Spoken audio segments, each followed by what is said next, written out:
Hello, everyone. Thank you for coming. I really love to see this room full of young people.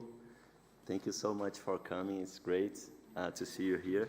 I'm Bruno Maia from Earthchild Institute, and today we will have this session, Children and Youth, Education, Innovation, Integrated Approaches and Investments for a Green Future. This side event is being organized by Earthchild Institute, Climates, HACEY, and partners Green Hope, World Organization of Scout Movements, the Scubaverse, and Greening Education Partnership by UNESCO. So before we start, actually, I would like to, I have an activity for you, and I am inspired by the activities that you girls did yesterday. It was great. Well done. So the activity that I would like to propose to you today is about climate change, because we know that many countries at this right time are suffering, the communities are suffering droughts. In Africa, in Latin America, in Asia, in different countries. In the Amazon, for example, in the country that I come from, we had this year 3 months of really hard conditions with the drought, and so children couldn't reach the schools, communities couldn't have access to safe water or food. So the activities related to that, we will start by making it rain here in this room, in the desert. What do you think? Do you like activities? Yeah, so please stand up. Let's start with the activity to warm up in this session. So the idea is we start, every rain starts with one drop, right? So I will start with one drop, and then we repeat. And every time that I clap, we will clap like me, okay? So one drop.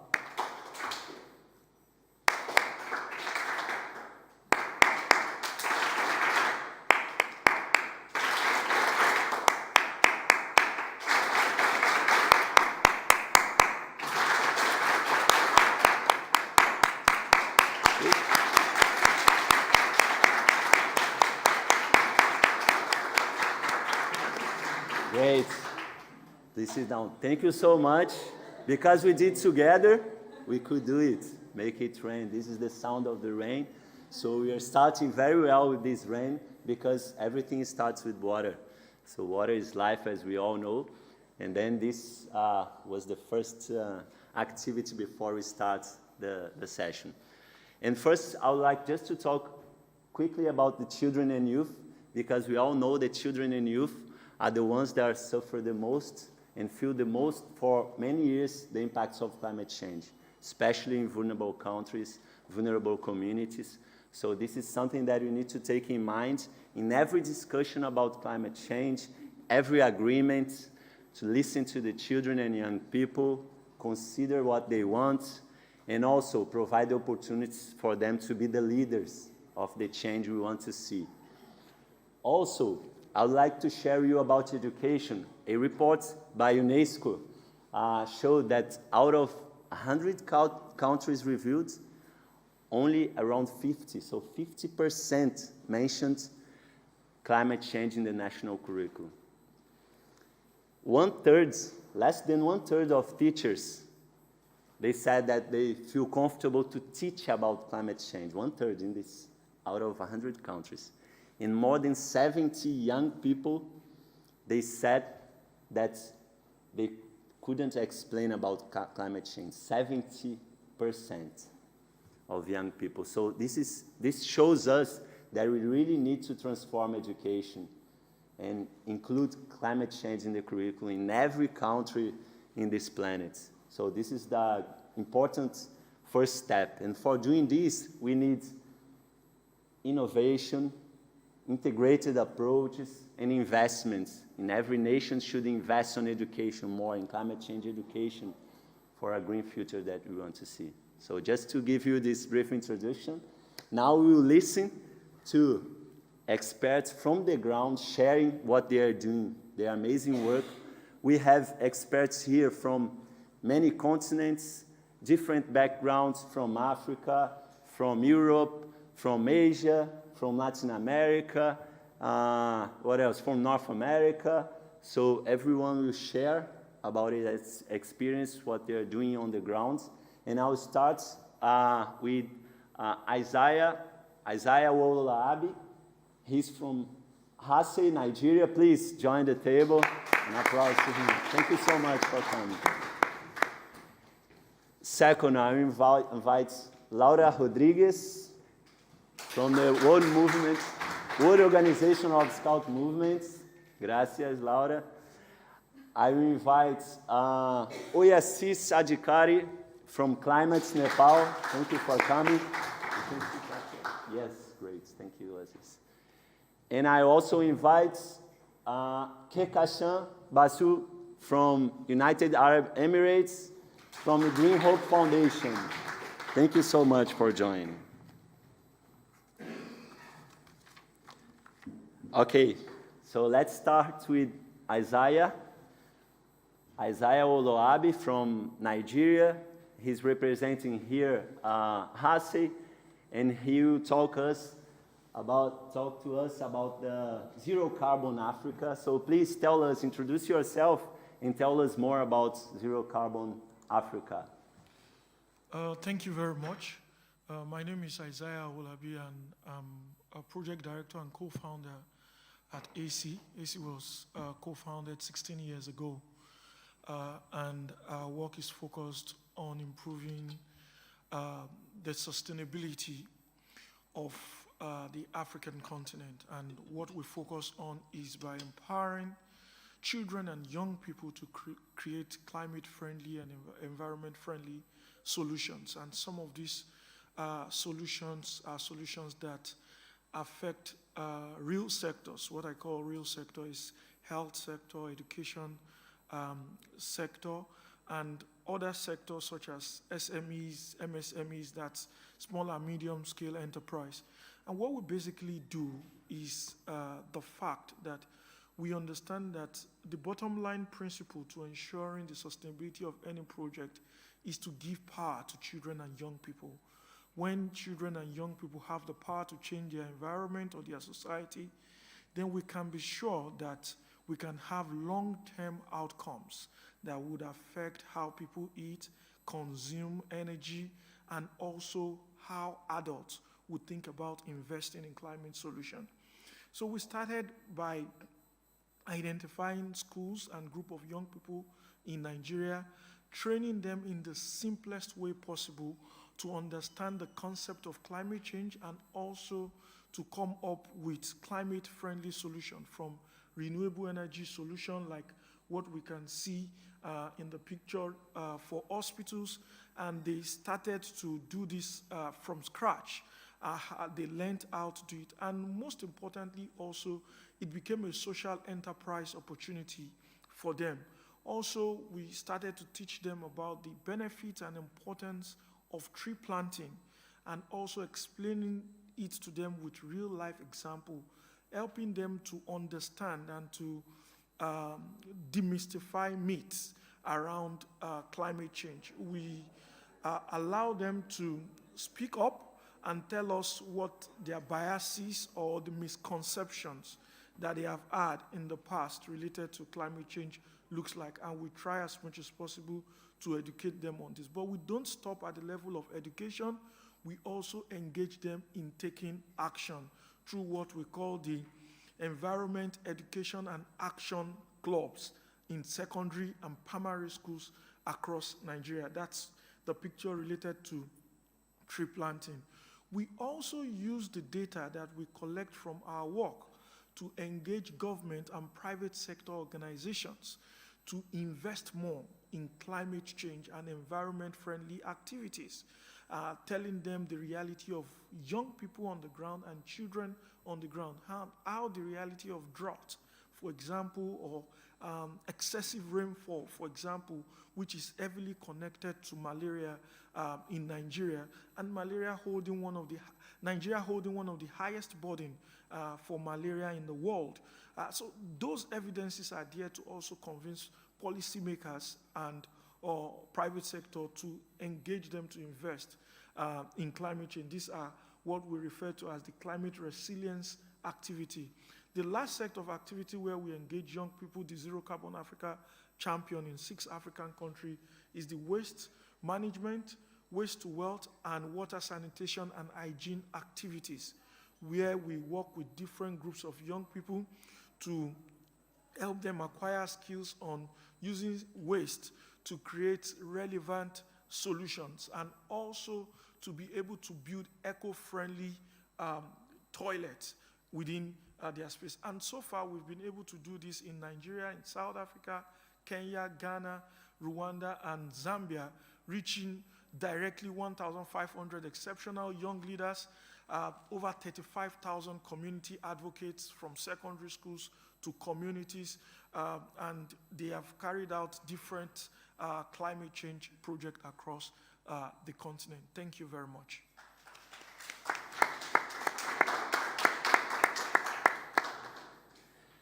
Very nice. Thank you so much, Isaiah. And you come from, it's really nice to see, to listen to you, because we know that African countries, they are only contributing around 4% of the emissions, but they are suffering the impacts, the continent that is suffering the most the impacts of climate change.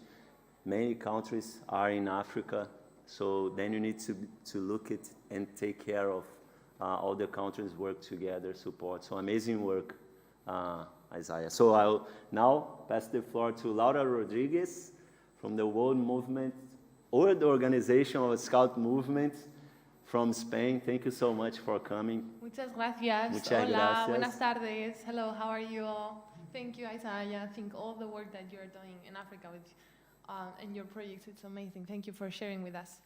Well, also, I would like to thank Earthja Institute and all the partners that invited us for this panel. My name is Laura Rodriguez, and I am a 22-year-old representative for the World Organization of the Scout Movement. And I'm really privileged to be at COP28. I feel this is one in a whole time life experience. So thank you for listening to me. And I'm representing so many young people that I just wanted to acknowledge that in front of you.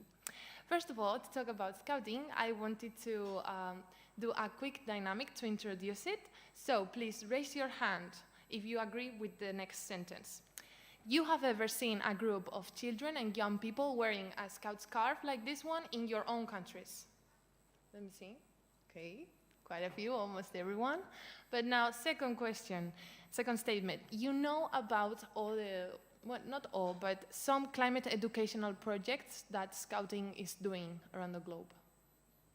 Okay, that's why I'm here, to talk you all through it. So, what is Scouting? It is the largest movement of non-formal education in the world, and that represents 57 million young people and children, which is, what you might say, it's a lot, but the idea is that these children, with the help of young people, guide themselves in their own learning process, which is something amazing. It's youth-led, right? That's the way in which we empower young people. So we're here at COP28 to emphasize the importance on climate education. And why? Because it is one of the 4 pillars or catalysts that we have in our education program.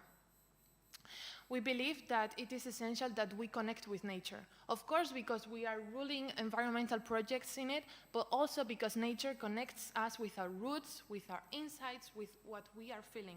And we always miss that because we are involved in digital society, in social media, in Twitter and Instagram all the time. And it's so hard every day to have more access in big cities to do some activities in greener areas. We're losing them in big cities because of urbanization. And we really need to reconnect with nature. So, also I wanted to talk to you a little bit about our education program and our initiatives. So, the thing that has made bigger impact for now is the Earth Tribe program. This is something that we are doing basically to create a more beautiful and positive horizon, because you know that the climate crisis stated by UNICEF is the world's biggest threat for children and young people. And this is crazy.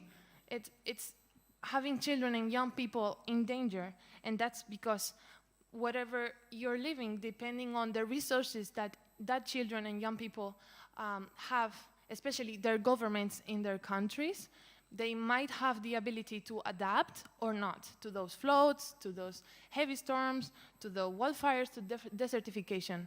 So that creates inequality between children and young people around the world. So for the Earth Drive program, we have 4 learning paths. I don't know if you can go to the next slide. We just have this one. Thank you. So we have responsible consumption, nature and diversity, clean energy, and pollution management. And how do we do this? We go through 3 main challenges based on renewable energy, especially solar energy, reducing plastic waste, and also getting more knowledge about diversity. Also, I wanted to talk to you a little bit about a project that has been ruled in Croatia. So if you guys want to know about it, I'll show you later, because it's been a unique initiative due to the worst wildfires in history for Croatia in 2017. And I wanted to make just 3 calls to action that we feel that are essential, and they are that children and young people need to be in the negotiation tables.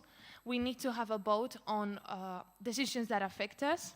I believe that still in our own organizations, we need to be innovative and constructive, and also that we need to keep up the feeling that we will never give up on taking into account human rights, because we deserve it, and human rights makes us having a better life. Thank you so much.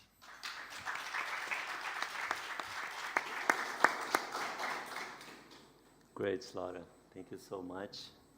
Now I invite Oasis Adhikari from Climate Nepal. Please introduce yourself and tell us more about what you've been doing in Nepal, Oasis. Okay, hello everyone, it's me, Oasis Adhikari from Nepal. If you don't know the country, then it is the country of Mount Everest. Okay, so I guess you are all aware about the child and youth involvements in various climate, because of climate hazards. So our country has been facing lots of problems, and I will be talking about that along with educating and empowering youth. So I am representing Climates, which is a France-based organization. We have been working with advocacy, policy, research, and other activities. And I am from Nepal, and we have a branch called Climates Nepal. Since there are other branches as well, so they are in Austria. If you guys are from those countries, you can also get connected later on. Mali, Madagascar, and China. So all these branches are working on their own capacity and on their own way. So there is no any restriction, but we have certain main agendas where we work. So our main agendas are action, empowerment, and education. So on those grounds, we would try to deliver the activities, we try to deliver the actions that are essential for children and youth, along with other people who are not getting education related to climate activities. So that's about my introduction and the organization I am representing. And I would like to thank Bruno for giving me this platform, and I would also like to thank Climates for facilitating me, for helping me to be here at the Corp. So let's talk about Climates Nepal, how it initiated and what are the activities it has been doing. So our co-founder Bindu, I think she initiated it during the February. I am not sure about the exact date, but the year is 2016. And since that time, we have been working in the field of school activities. Mainly, we have been working in the field of education and empowerment. So what we do in the school activities areas, we try to provide workshops to the school students. We try to provide them certain ideas, we try to get them involved in climate strikes. So besides that, we also try to make sure that they are aware about the climate crisis happening. So workshop won't help. Only workshop may just provide them about the knowledge, what is happening, but what are the things that they need to do. They must look forward for those activities as well. So for that, we are trying to cooperate with other various youth organizations who are working with the government to draft certain new syllabus. So, okay, I will be talking about that later on as well. So, talking about the status of children and youth in Nepal. So, in the year, in between year 2015 and 2020, out of all the people who have who died during the because of climate hazards, half of them were children. So we can see from in the context of Nepal that most of the children and youth who are working or who are who must have education, who must be the leader of the future are already in the context of vulnerable situation in the context of Nepal. So what we can do is we are planning with the government, like I said earlier. So our new 3-year project with UNESCO, Ma'am Young is also here. So we are planning with UNESCO and UNICEF.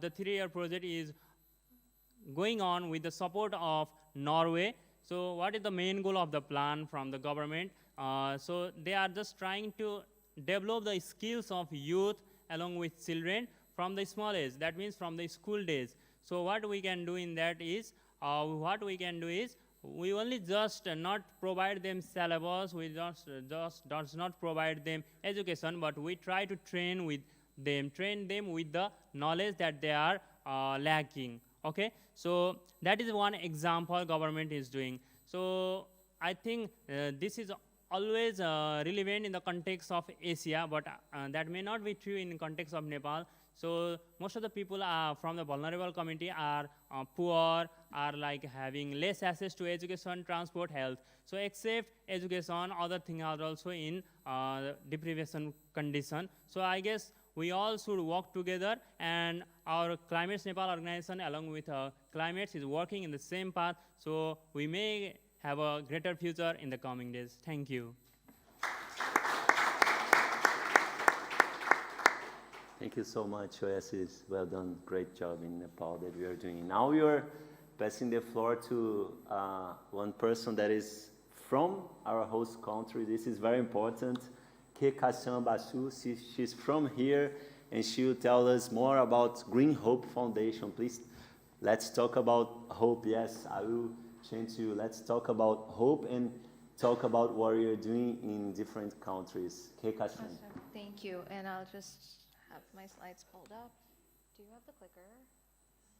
Do you have the clicker by any chance?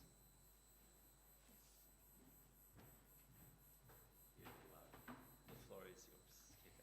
Thank you very much, and hello everyone. Delighted to share this space with all of you today. My name is Kahakasha. I was born in this country, that is, grew up here as well, and founded my organization, Green Hope Foundation, at the age of 12, right here in Dubai. I'm also a United Nations human rights champion. I'm a National Geographic explorer and a Forbes 30 Under 30, and I'm currently an MBA candidate at Cornell University in its business school.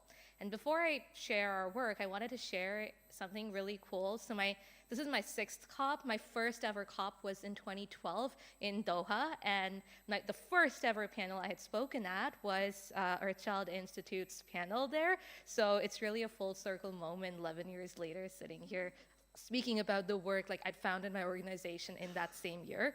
So speaking about the work here.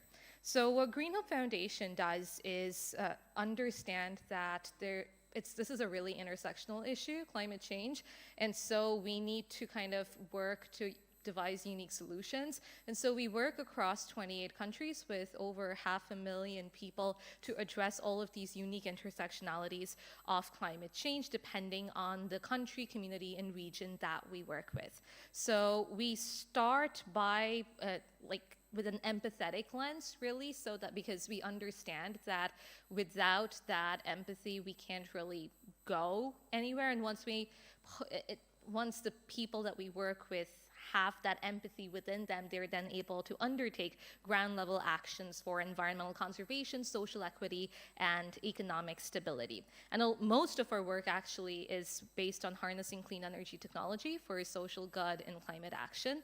And that is really how we put forward our work.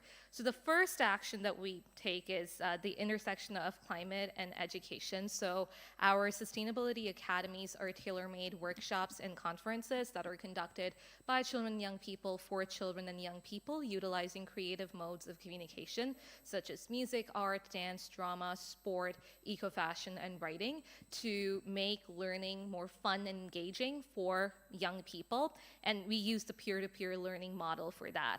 And in communities where we see that there isn't a lot of access to education, we provide that infrastructure. So deep within rural, climate vulnerable Bangladesh, we built our first school, the Green Hope Foundation Academy of Hope for Women and Girls, that functions as a school that provides climate resilience education to girls in the mornings, and then functions as a sewing school for women in the evenings where they learn entrepreneurship skills. We have our solar-powered mobile libraries that take books to the doorstep of thousands of out-of-school children across countries in Asia and Africa. We distribute routers. We build STEM labs in communities afflicted by both war as well as climate change. So this is in rural Liberia that's still suffering from the impacts of civil war and climate change. And in rural Western India as well, we have our STEM lab that is targeted towards migrant girls over there. On climate and health, we work on providing women specifically with solar cookers and training them on their usage so as to improve their respiratory health and reduce greenhouse gas emissions in their villages. We install solar-powered streetlights in climate-vulnerable communities to ensure the psychological safety and physical safety of women and girls in climate disaster zones, because they do feel sometimes unsafe going out of their homes in the evenings. And for climate and water security, we build solar-powered water farms to address climate change-induced water insecurity, because in a lot of small island developing states, for instance in Kiribati, because the salt water is like the sea levels are rising, and this is polluting their groundwater and their soil as well. So we provide them with this clean drinking water that is purified through the solar water farms. For hygiene and sanitation, we build toilets in climate disaster zones, and specifically for women and girls, again, because they still don't have that basic human right in many parts of the world. We work on climate and food security as well, specifically with children through our Grow Your Own Food campaign all across the world, growing food in pots in areas where the soil is way too saline. So in Kiribati, for example, or in peri-urban areas with indigenous women and girls in Peru. In Canada, we have our own farm there where we teach children about organic farming, and we utilize agrivoltaic technology in several countries to increase crop yield through solar power. So we've seen 30% crop yield increase sometimes as well. And the two final things that I wanted to share was climate and waste management. So we conduct cleanups all across the world, from parks, fjords, ravines. We educate children and young people about where their waste lands up. So this is actually in Dubai, educating children about where where it's recycled, their waste, and in other parts of the world as well. And we do a lot of upcycling. So eco-fashion is a part of this work. And the final aspect I wanted to share was climate and biodiversity. So we work on freshwater turtle conservation with children in Canada, in Oman, and in Suriname we work on seawater turtle conservation. And overall our impact is we've planted over 1 million trees worldwide, over 76,000 mangroves for carbon sequestration, and rebuilding livelihoods of communities there, and really doing the best that we can through youth innovation to address this very global challenge of climate change. Thank you. Amazing. Well done, Kekashan.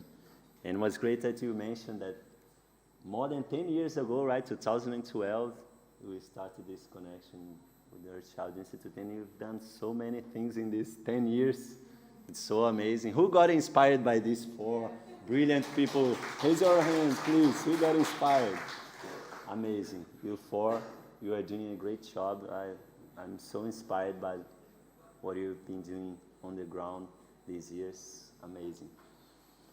Now, I would like to invite, and you don't need to leave here, I would like to invite Eric and Juan to the table, please. So then you can take them. Switch the slide.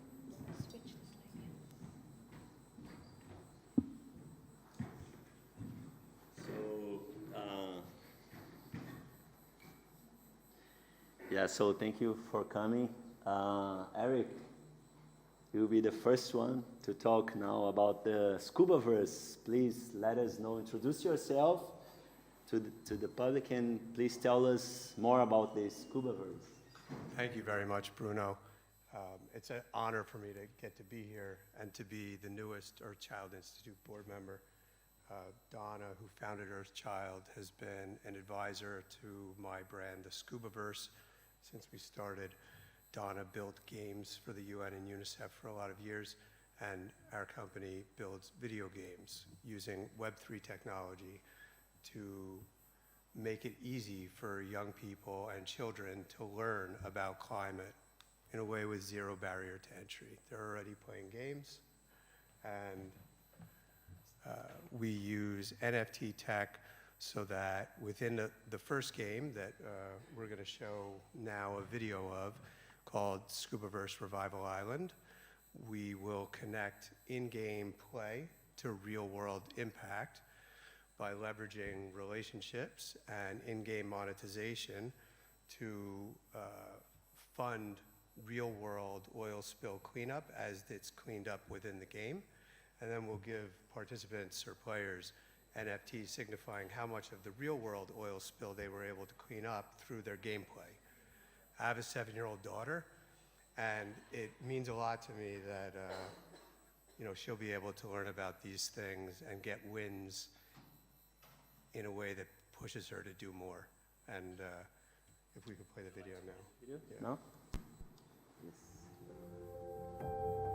Born amidst the turquoise embrace of the Maldives, your childhood was a sun-kissed paradise, set on a tiny, vibrant island. The ocean and your past whispers secrets of the deep blue, but homecoming from college hit hard. Your island paradise, once pristine, was now an ugly canvas of human neglect, with oil-stained waters and beaches, and islands choked with plastic. So, as a dreamer and eco-warrior, you poured all your meager life savings into an eco-startup with a colossal goal: to rescue your aquatic backyard and maybe even the world. Alongside an old mentor, a local sage of the seas, you embarked on an odyssey to turn the tides. Together, armed with knowledge and a fire for change, you dive headfirst into the murky waters. With your solar punk boat and homemade tools, from your small island base, your ambition swells like the tide, envisioning a future where the world's oceans are once again healthy, full of life and beauty.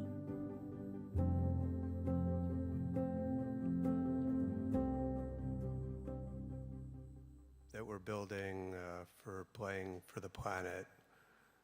They have a goal of helping people to make 1 million real-life impacts on climate through gameplay. And the big focus is on decarbonization.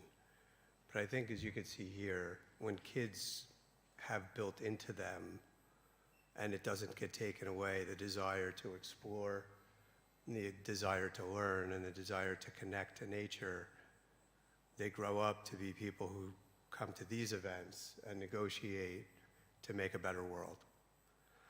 If you could put the website up.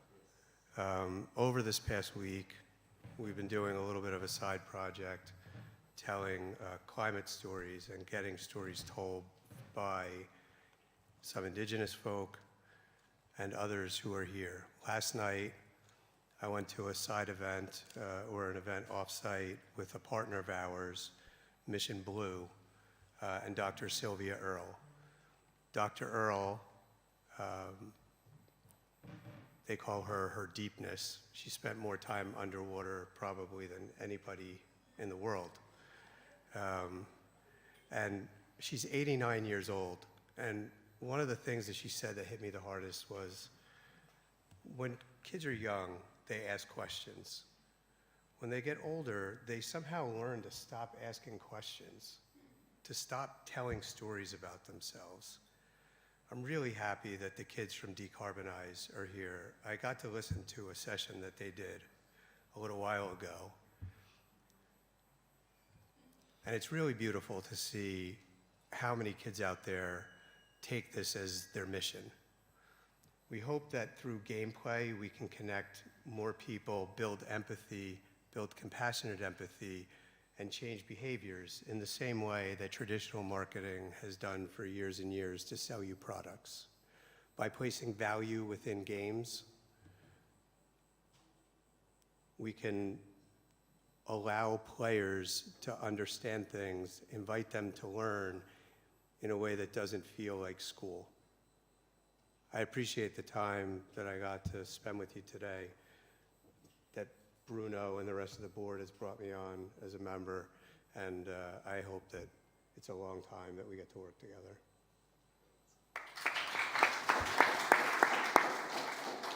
Thank you so much, Eric. It was really nice what you shared with us. You can see also Keshoy in the picture there. He's with us. Please say hi to everybody. He's in one of these stores, so yes. Great. Welcome, Keshoy. Thank you for coming as well. And thank you so much, Eric. Let's go back to the... Yes. Okay. So now I would like to invite Juan from UNESCO.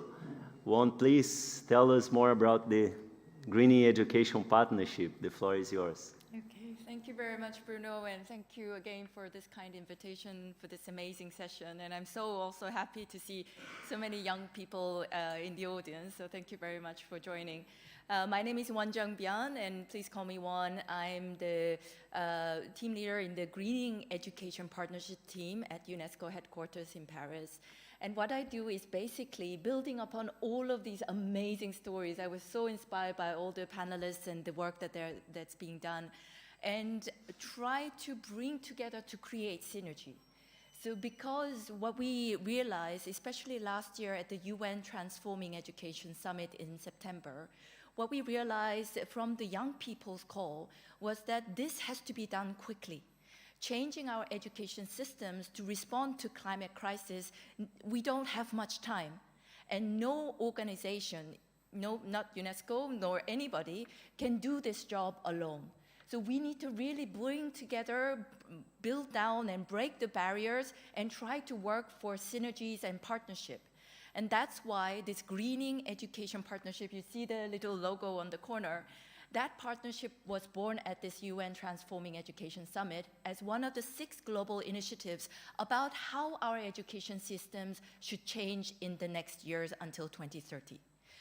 So this partnership now was launched, and this is our first birthday, so here after 1 year, and I'm very happy to share, because last time in New York, it was a small room with some organizations starting off, and now we have 82 countries, governments signing up to this, as well as over 1,100 organizations, including almost all the UN agencies and other partners working in this field, coming together and trying to work together. So World Scouts and Earthchild Institute, of course, are our very, very important partners leading on this work. And what we are trying to do here is that we try to create synergies around the 4 pillars of action. One is to green schools. Second is to green curriculum, so what we learn in terms of content. Third is to green teacher training, so teachers need to be ready. Bruno was earlier mentioning about this teacher statistics, where we surveyed 56,000 teachers across the world, and only 23% of them said that they feel ready to teach about climate change in their classroom, while almost all of them said that climate change is so important. So teachers feel not ready and not supported and a little bit anxious to talk about this in their classrooms. So supporting the teachers and also changing the education systems. Today at COP28, we're talking a lot about financing and getting the right finances into right places. And education, investing in education is the seemingly long way, but the quickest way to make the changes possible, because we are talking about changing the way that people think, the way that people feel, and also how they act. So investment in education systems is another pillar. And finally, greening communities, so making this community action, as we've seen here with amazing examples from Nigeria, from Nepal, and also led by Green Hope Foundation, that across different countries, these kind of actions, we need to create synergies. So around these 4 pillars, we will be discussing about the 2 questions. One is, how can we make sure that access to climate education is ensured? How can everybody, not just the champions, not just those who are interested, everybody gets some access to basic climate change education so that they feel that they are ready to live in this climate crisis? And second is the quality. How can we change this mindset whenever we meet any minister of education and ask, do you have climate change in your education systems? Almost everybody says yes, because there is something about climate change in science classes. But that's not the kind of climate education that young people want today. It has to be much more holistic. So just to close off my discussion, to ensure this access and quality questions, now we have 2 approaches. One is access through schools. So we have green school quality standard, which means how can schools be understood as a green school ready for climate change? And second is greening curriculum guidance, what it means to teach quality climate education. So we have 2 drafts. It's not ready yet. So we need your inputs, your perspective, what you think is missing, what is needed to be stronger. And there are 2 QR codes in this brochure. I'll be distributing some here and inviting you to share your thoughts so that we can get it ready by next summer. So we really look forward to your inputs, and thank you very much. We look forward to this collaboration through the partnership. Thank you.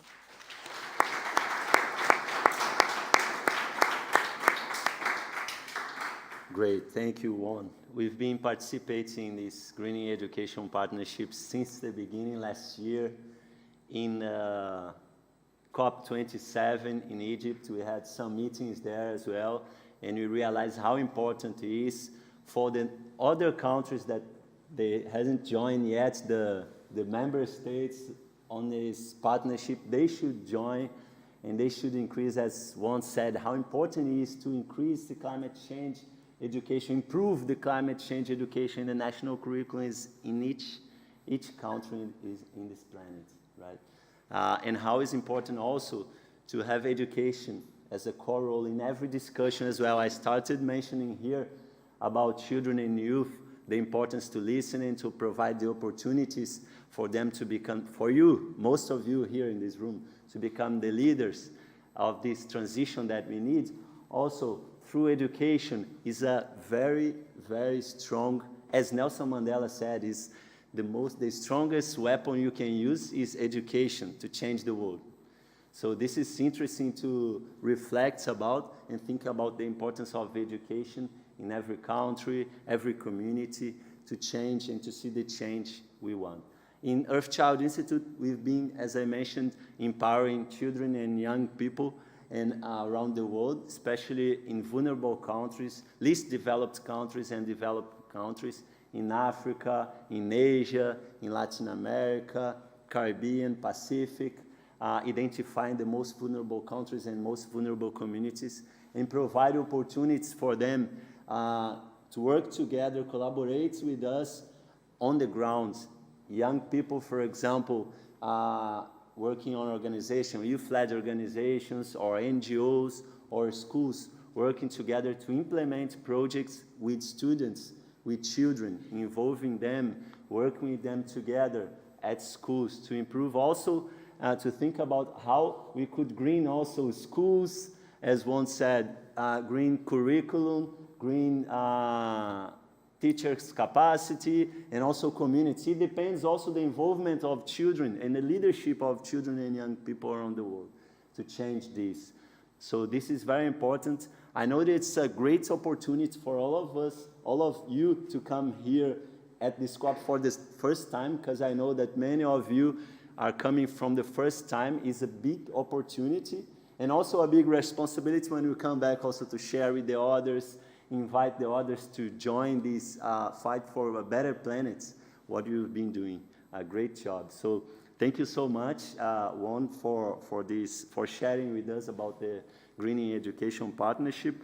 And I would like also to mention that we've been working in the Amazon for around 10 years with students there, with local communities, and empowering children and young people. This started around the same year that Kekashan mentioned that we were together, the Earthchild Institute and you, Green Hope Foundation. So we started there in the Amazon with young people, with children working on the ground on topics related to climate change, access to safe water, sanitation, hygiene, conservation, energy, many different topics. And now these children that were like from 8 to 12, they are now 18 to 22 and they are the leaders. They are coordinating the projects on the ground. And they are inspiring the younger ones to join these big movements of the people who want to change the world, improve this planet. Everything that is happening needs us to work together, as we did with the clapping and make it rain here in this room. We needed to clap together, otherwise it wouldn't be possible if we're not clapping together to make this a better world, to sustain life in this planet. So how is important to work together collaboratively. So also I would like to, this is something that I always do in other conferences as well, or when they invited me to join, I always bring some messages from children and young people from the ground. This time I brought some message from children from Brazil, where I come from urban area and also from rural areas, from the Amazon as well, indigenous leader. And they are all girls, children and youth, talking about what they want, what are the challenges, and what they want for their future. So I would like to share with you a few messages from children and youth that are not here in this conference, but they share some messages, and it would be nice to share with you.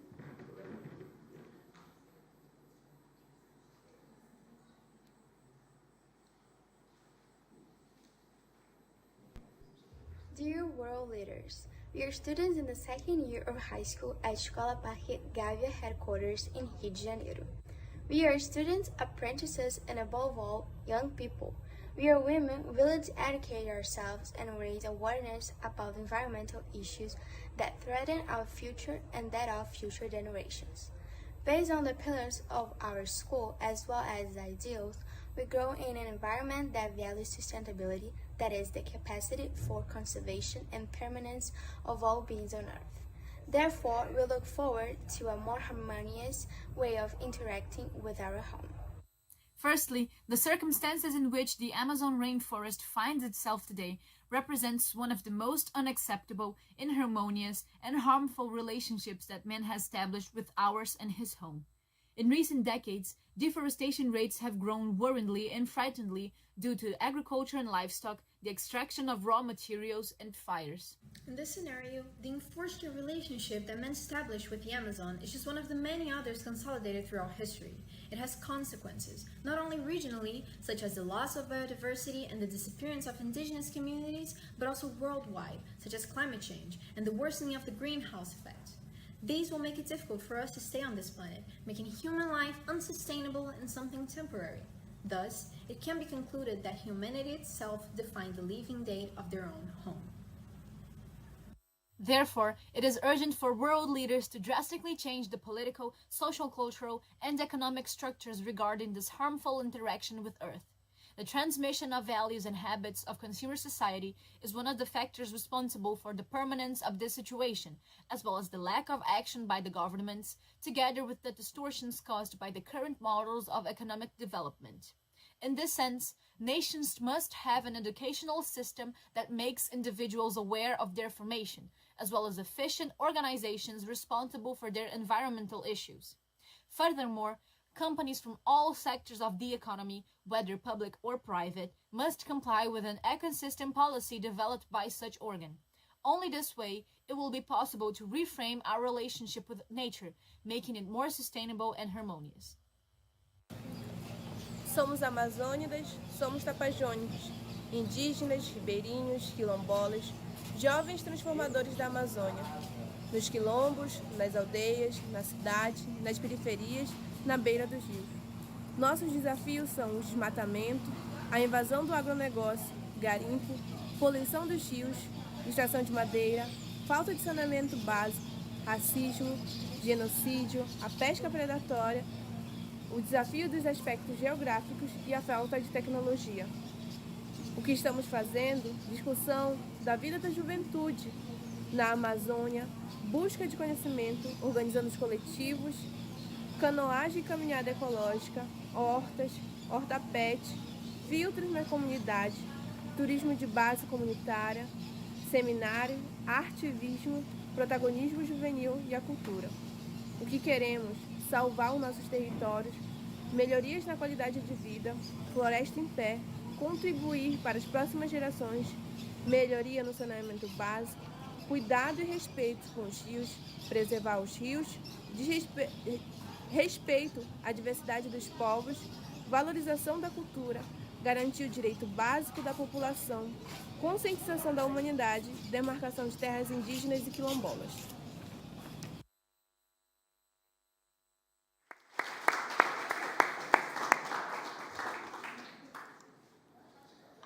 Great. So it's very important to hear, right, local people telling about the challenges because they know more than anybody what's happening on the grounds.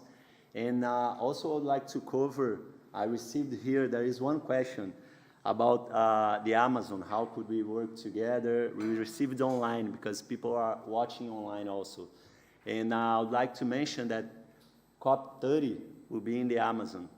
And we are already paving this road for children and people to be the leaders at the COP there.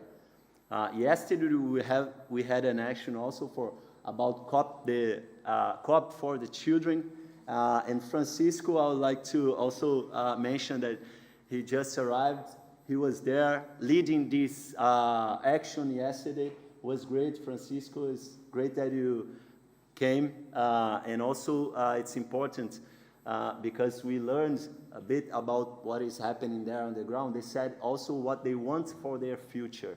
So this is the first step, listening to children, listening to young people, and then you can understand better the reality, the challenges, and work together to build a better planet for all of us.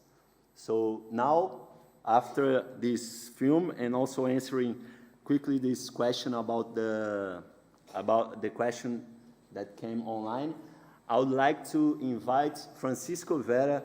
He's very special. Come, Francisco, come with me, because you speak from here.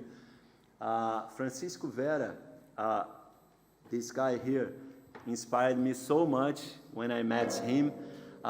He's 14 years old, and he's doing a great job in Latin America.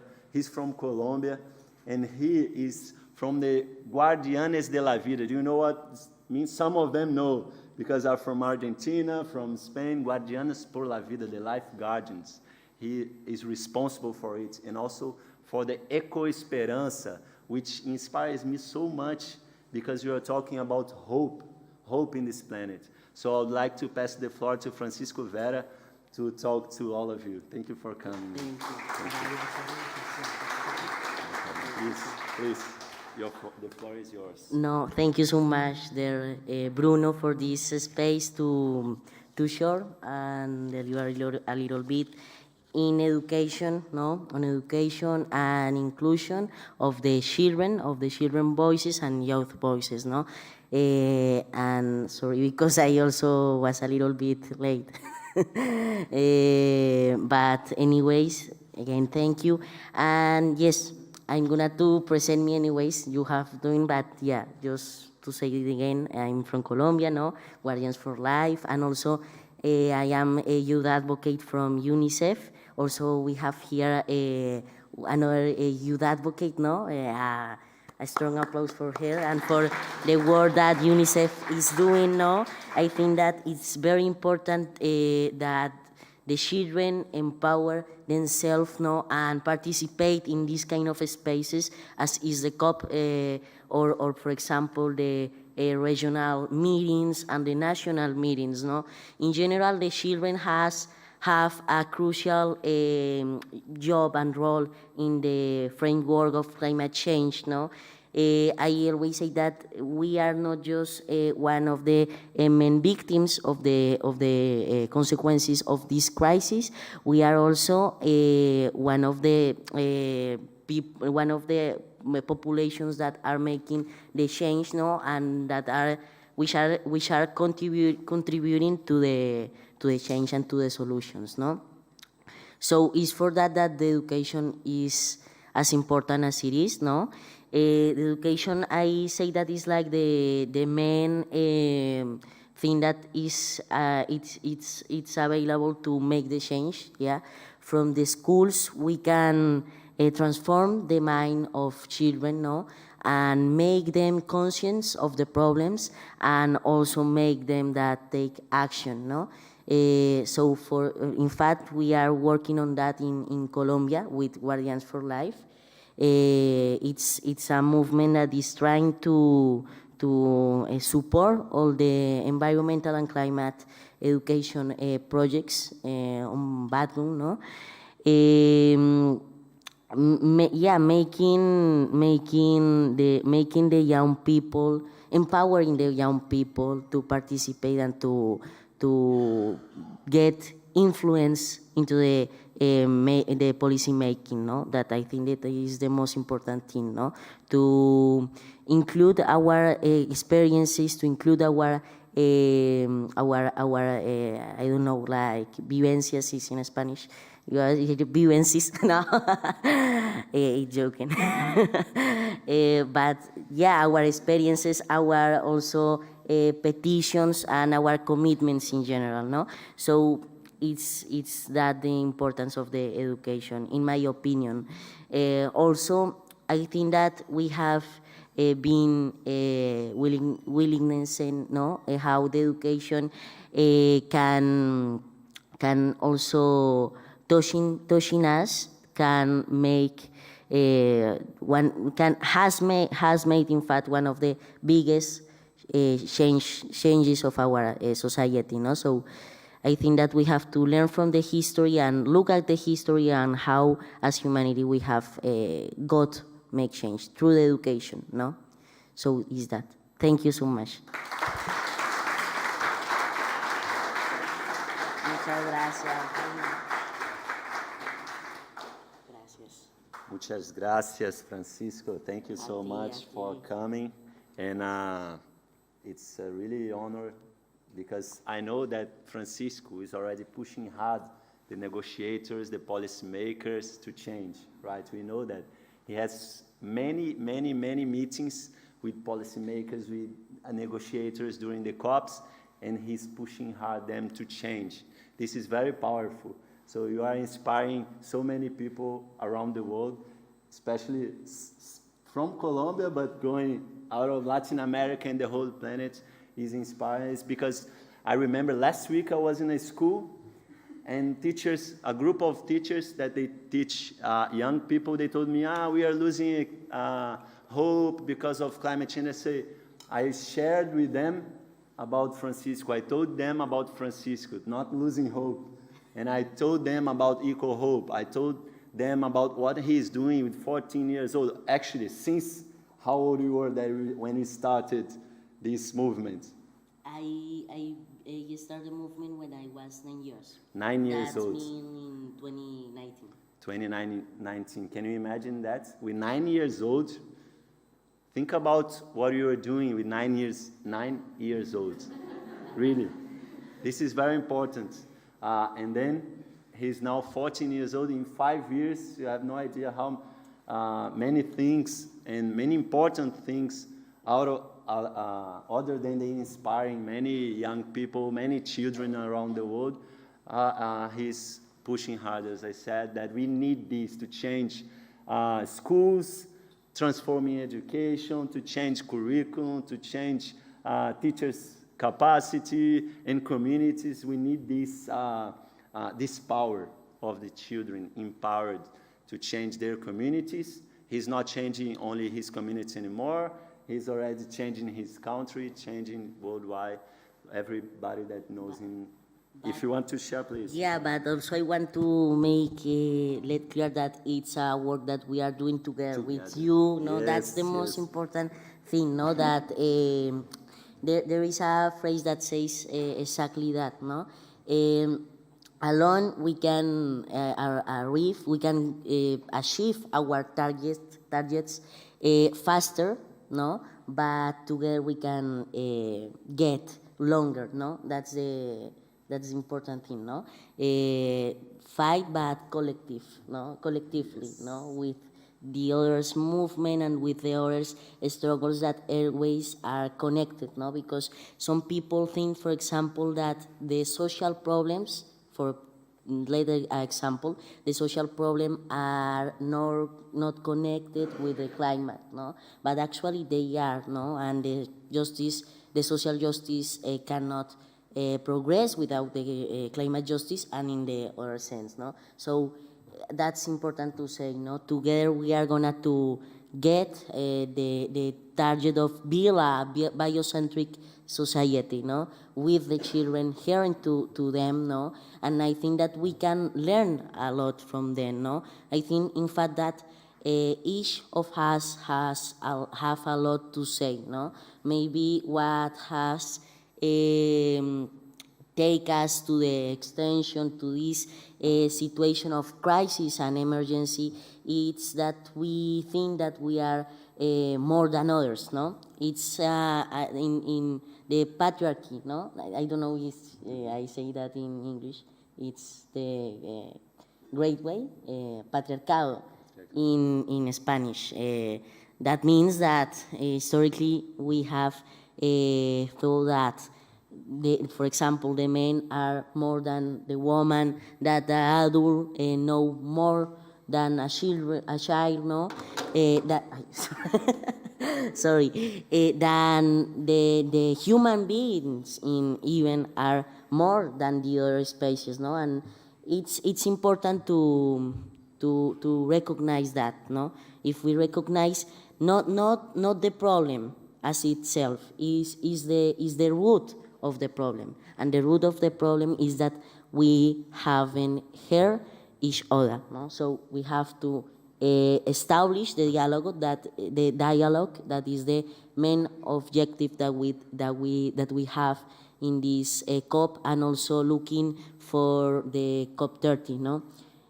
Finally, the people who is less than 18 years cannot participate at the negotiation, so we have to, if we cannot participate, how can we express directly as es que en serio quiero decir vivencias, pero no sé cómo, what we have lived, no? It's, how do you say?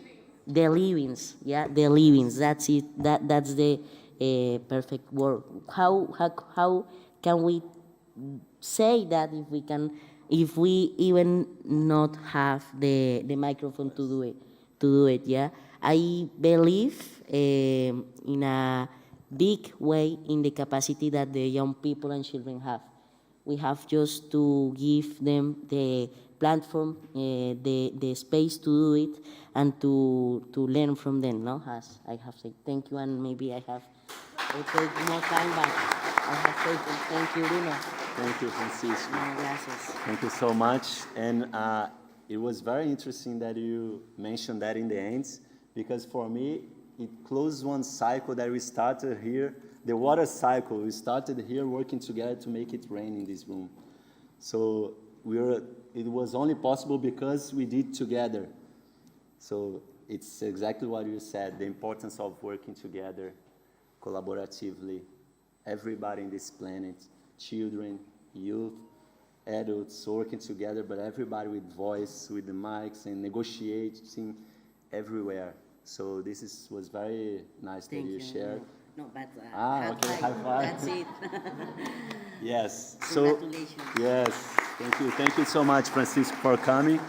And now I would like to. We have some time now. That is very important also, and it's related to what Francisco mentioned, because we would like to have time for interactions, for questions, and so we'll be able to answer the questions. So now please let us know who wants to start, to have any question, any comments. We have, who is with the mic? She is with. There is one question there, please. Can you give the mic, please? Thank you. Seriously, I don't speak very much English. I don't know if somebody understands French here. But let's go. My question is for Wen Jung Byun. Okay. Do we need just education to raise awareness? Because I know that we have some concept like we need information, education, and communication. So what is the difference between education and communication, and do we need just education to change people's mentalities? Much. Merci beaucoup for the question. I think one of the things important is that when we say education, of course, by our definition, it actually is not only talking about formal education, but also non-formal and informal education. For example, Scouts movement is really the great example of this non-formal focus. But at the same time, the communication and public awareness raising, which is also part of the Action for Climate Empowerment 6 pillars of the UNFCCC, these are also about getting everybody on board and making sure that we get the right kind of information. For example, on social media, currently we have this massive problem about misinformation about climate change. Already there are so many things going through in reaching the young people, some wrong information, basically wrong information about climate change that misleads people to take different decisions.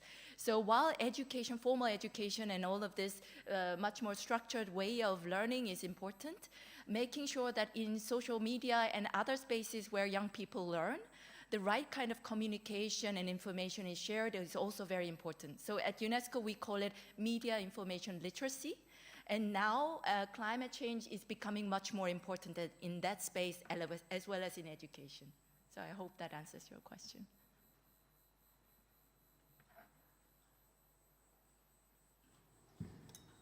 Thank you, thank you. Thank you for the question, merci beaucoup, and thank you, Juan, for the answer. There is another question here, please.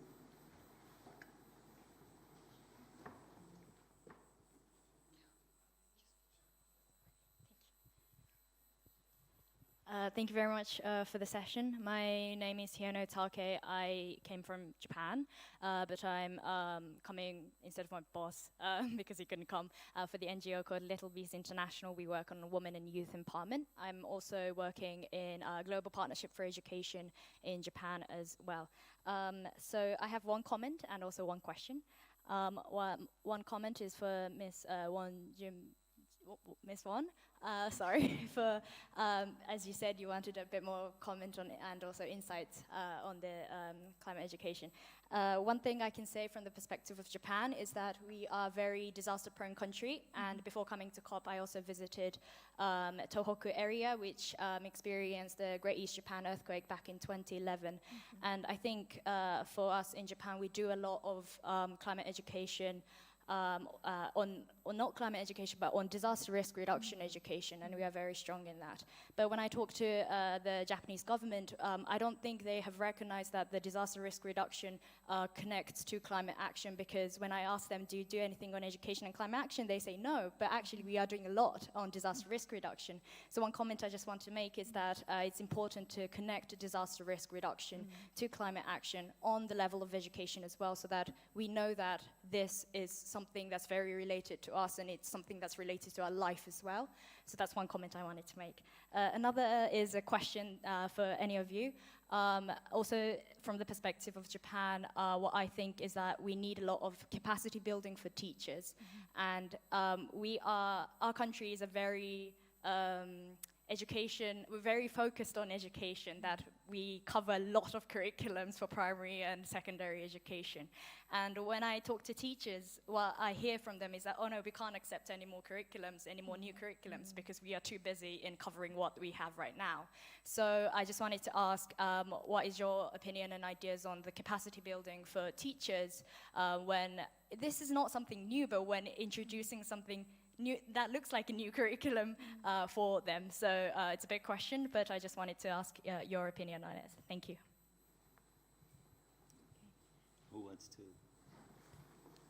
Kekashan, would you like to answer that? Sure. In our experience working with educators and teachers in both formal and non-formal environments, well, I'll answer the formal one first with the curriculum. There is often this misconception that climate change is something that needs to be taught completely separately, like separate from every single other subject.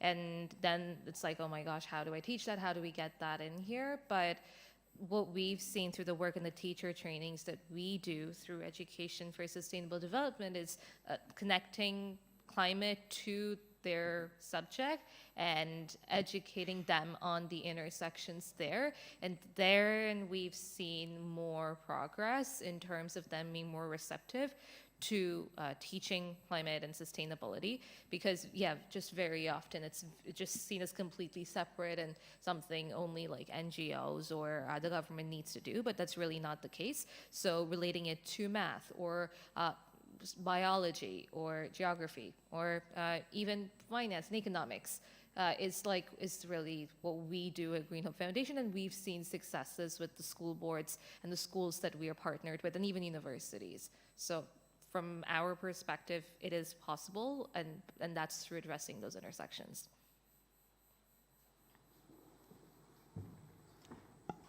Anyone else? Oh, Laura, yes, por favor. Yeah, now I can yell. Okay.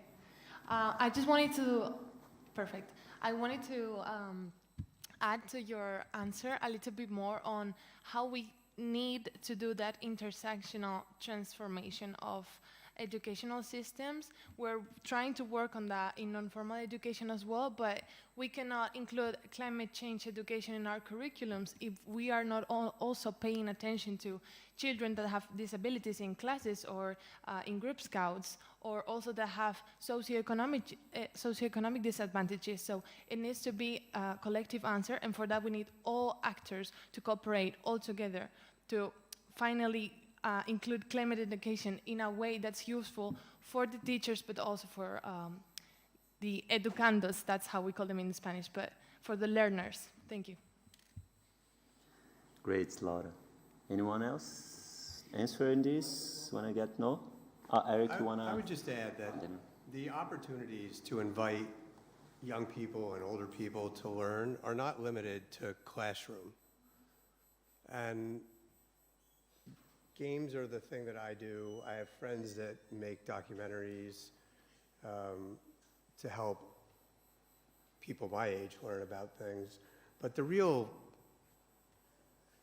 I think the sweet spot is allowing kids to understand something in a way that is zero barrier to entry, meets them exactly where they are, so that as they start to understand this new concept, they can talk to their family, to their parents and grandparents and aunts and uncles, and ask questions. This was something that Sylvia talked about yesterday, that when we're young, we ask a lot of questions, and at some point, we stop.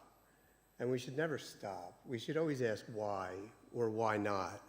If somebody gives you an answer, you should ask qualifying questions so that you can understand it better.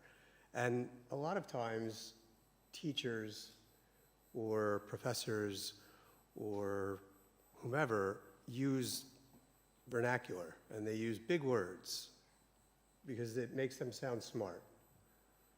But it only makes them sound smart to the people who understand them. And I've spent a long time asking in meetings, can you explain this to me like I'm 5? And some people laugh and some people don't. But at the end of the day, it's my job to explain it to other people. And I need to be able to explain it to them in a way that they can understand. Otherwise, the message doesn't hit. Thank you, Eric. We have another question there, please. Oh, okay. Sorry. I didn't see you. Hi, go my first, name is. and then she. Hi, my name is Isaiah. I'm from Trinidad and Tobago with the Decarbonized Global Child Climate Program. And this year, when we got together to write our manifesto, which is persons from 75 different countries, it's 4,500 children from around the world. And the biggest thing we wanted in our program this year was education. We wanted education on climate to be integrated into the curriculum of every country, and information on our country's unique NDCs to be implemented into the curriculum. So I think what we're seeing is that young people and children especially, we want climate and climate education to be part of our school curriculum. Thank you.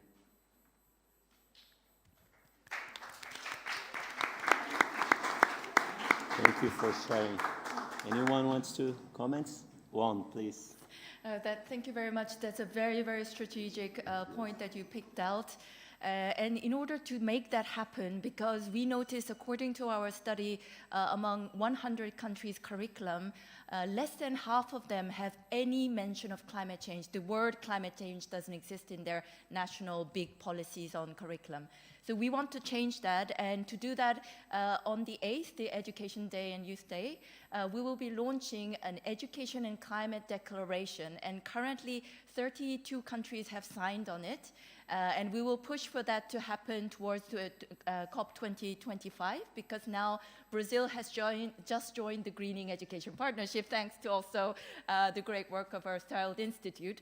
So as the host of COP 30, we hope to bring this outcome and visible changes in how many countries have climate change, quality climate change education in their curriculum by 2025. So we hope to do that, and we hope to make sure that in NDCs, the word education and the follow-ups around education is included in the updating of 2025. So let's work together on that. Thank you. Thank you, Juan. It's very good news for me to know that Brazil joined the Greening Education Partnership. And I would like to share with many of you that are from different countries. When you come back, you can check on the list also if your country is on the list, is on the member states that joined the Green Education Partnership. It's exactly what I did, and I was surprised that my country was not there yet.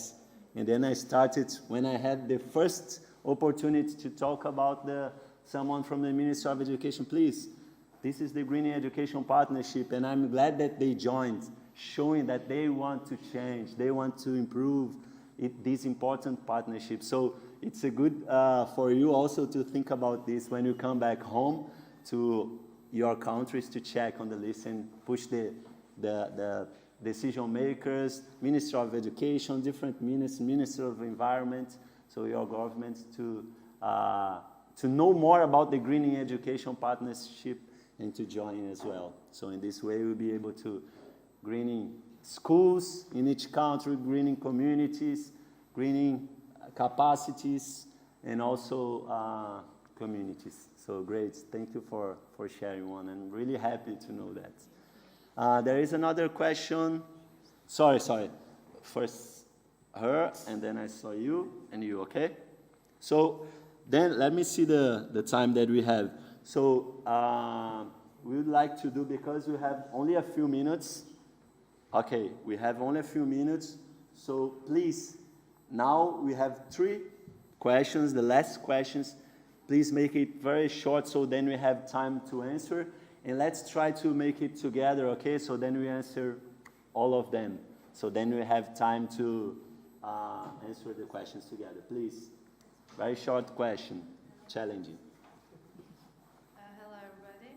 I'm Elifnaz. I'm from Turkey, and I just wanted to thank the previous her talking before my colleague, before my teammate, because earthquakes are really important and also connected with the climate change, as we see that, as we saw that in February in Turkey, the devastating earthquake.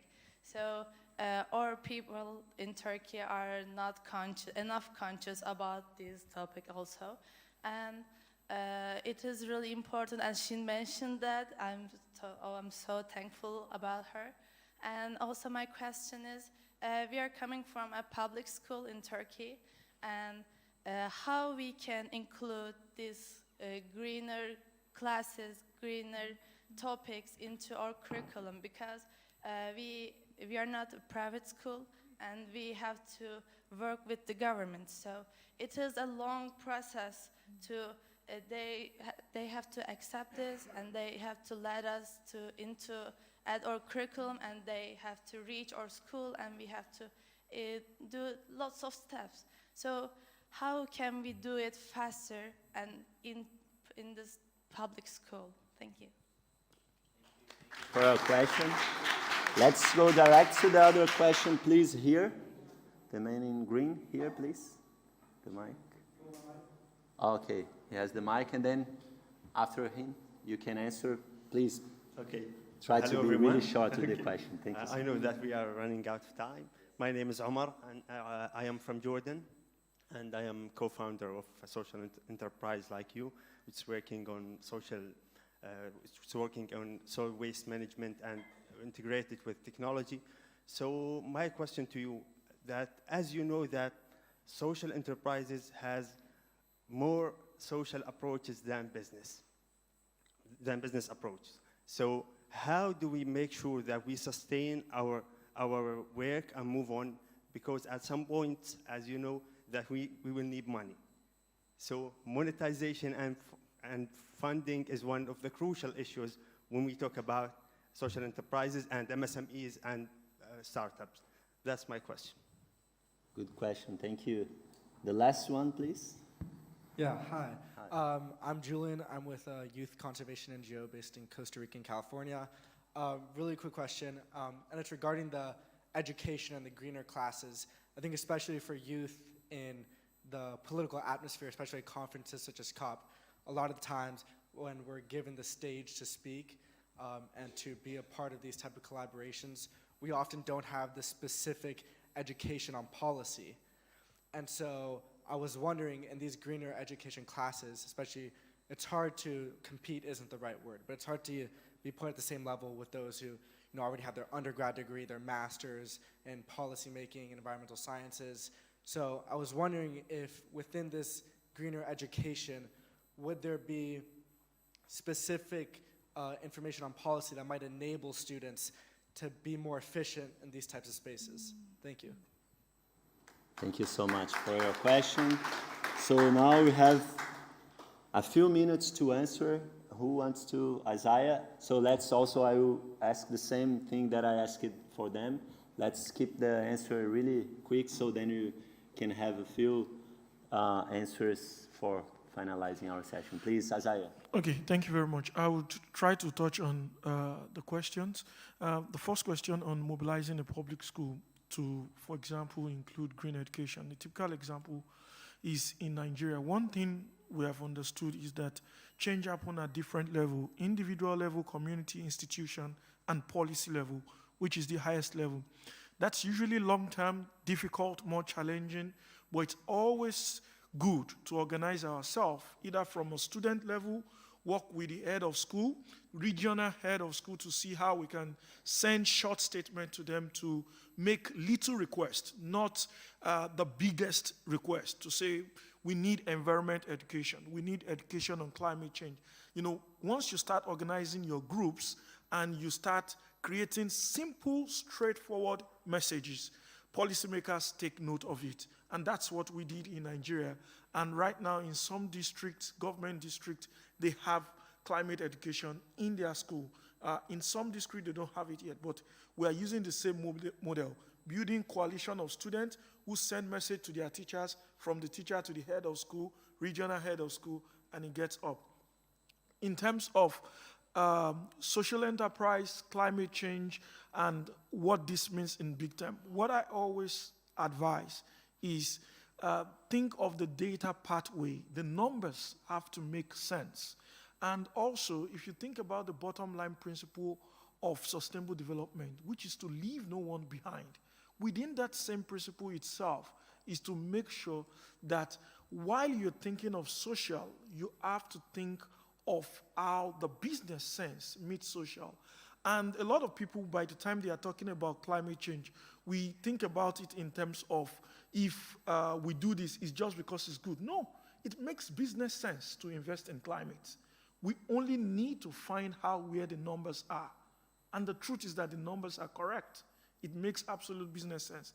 The last thing related to policy is the fact that we need to start finding the simplest ways to demystify what policy advocacy means to children and young people, so that when they are speaking to policymakers, they can use their own stories and also stories that link to policy and the possibilities within the bandwidth of policy making to engage with policymakers, so that policymakers can connect the dots of what the realities on the ground with the life of a child and young person to what is happening in their own decision-making chamber to make big policies. So let's find ways to demystify it in the simplest of language, local language, vernacular, or whatever type of language it is, to make sure we include this type of policies. Thank you very much.